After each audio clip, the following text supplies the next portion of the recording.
Hi friends, it's Andriy Vasilenko, and the secret to making sad music in major is context.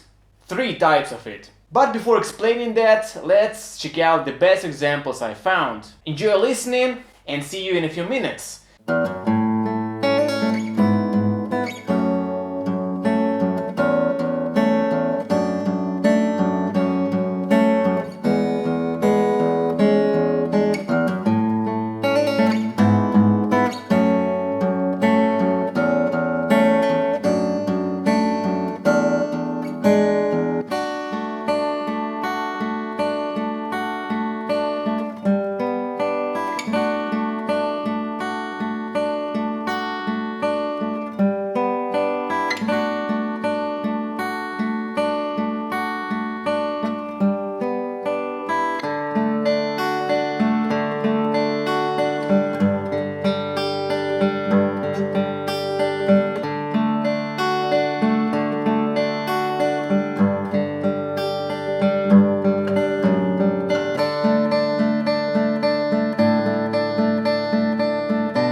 And tons upon tons of more examples. And this seems a fairly common thing in pop music actually. Of course, some may not sound that depressing to you. That's alright. But can you find a single person on the planet who'd not feel a thing from this one?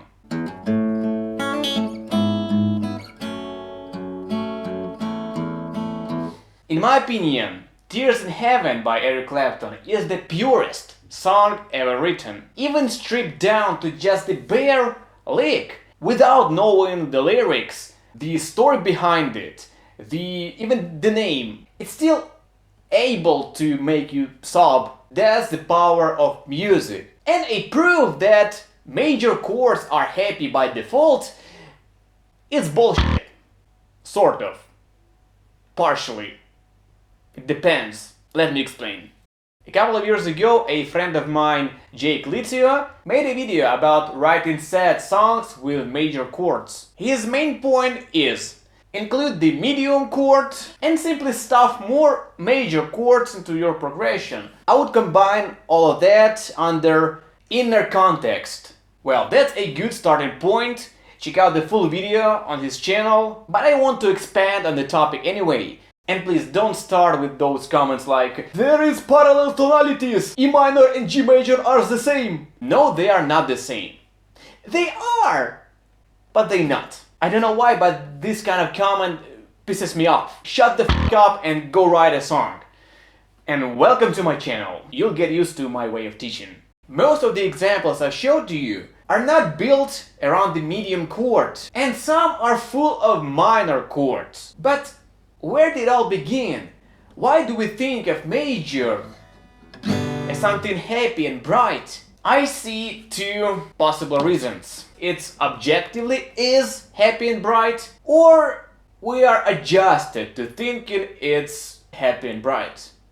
It may be dealing with what's called harmonic series, the very fabric of sound, its mathematical essence. Major thirds does appear in the series, and thus major sounds less tense and more natural to our ears. Minor is closer to the second, and so it's more tense, less bright.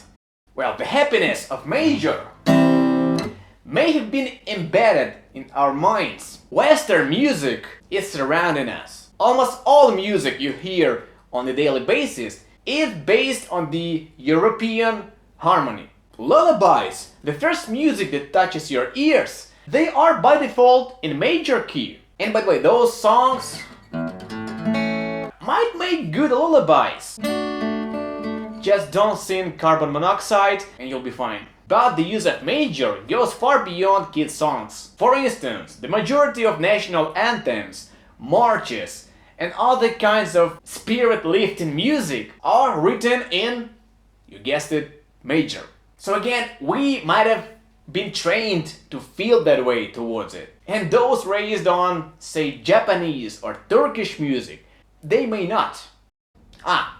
Context. It may also depend on what surrounds the riff. Melodies, singing, lyrics, beat, dynamics, intonation, backstory of the song. And among other things, tempo plays a big role in creating this depressing mood. All the examples were in either slow or moderate tempo, and their sped up versions almost always sound differently, more upbeat.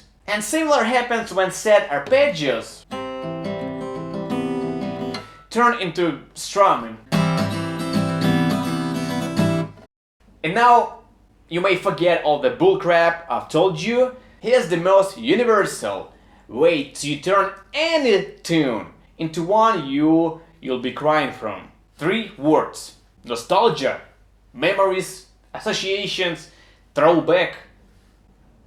That's 4 words. But anyway, it's personal context. If you heard some song while some very emotional thing was happening in your life, your brain will forever time them up.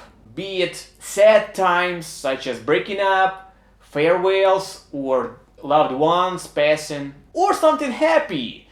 Usually it's childhood or teenage years. And don't you, the kids of the early 2000s, tell me that pop punk, one of the most upbeat music genres, doesn't make your eyes a bit wet when you hear those songs now. Even if you were not a fan of that. I was not, but that still was a soundtrack to the brightest and the most careless years of your life.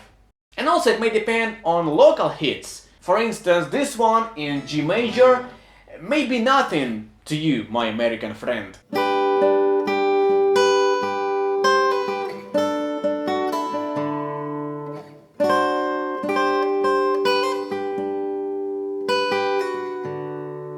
But it's an avalanche of nostalgia for my Ukrainian peers.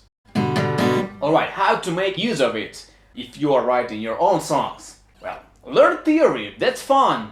Then you understand what the hell you're doing. But remember, there's no rules. And there is something that I call the magic of a composer's intention. If you really want something to sound bad, sad, it will. Your hands, your ear, your brain will find means, musical means to make that happen. And if it sounds good, it is good. And keep making music to make it even better. If you want more such videos, let me know. Otherwise, you know in what rabbit hole I'll be falling to. Thanks for watching, it's Andriy Vasilenko, and see you next time, friends.